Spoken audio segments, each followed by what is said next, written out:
Now we're looking at the diagnosis for neonatal sepsis.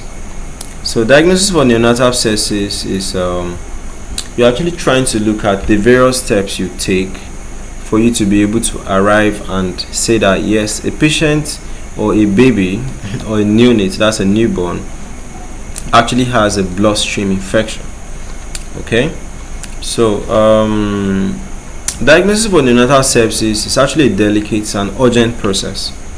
So urgent process in the sense that this baby already has a complication in the bloodstream, so you don't have to waste time.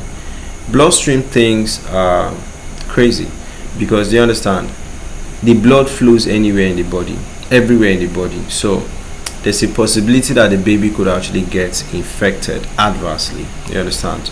So, and of course, the baby being a newborn is delicate. Okay, so you want to actually make a diagnosis so early, all right, so as you want to prevent complications. So diagnosis, first of all, you start with clinical evaluation. So you look at all the signs and symptoms of what? Neonatal sepsis. Are they present? Not all. Sometimes you're just looking out for like 3-4 if they are present.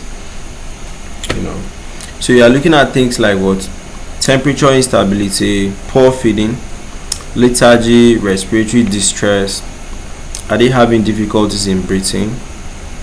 Is a heartbeat heart rate very little? Do you understand?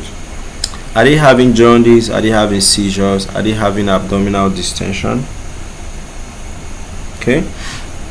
So risk factors, you are looking at things like prematurity, low birth rate, maternal infection. Has the mother been infected by anything? All right. Then how long were the membranes actually ruptured before the baby was born? Okay.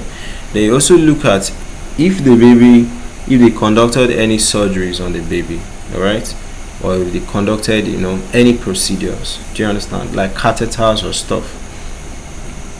So you're looking at all of that. Okay, so laboratory investigation, this way you now take the blood, send it to the lab so that they can specifically dictate the microorganism that is causing the issue.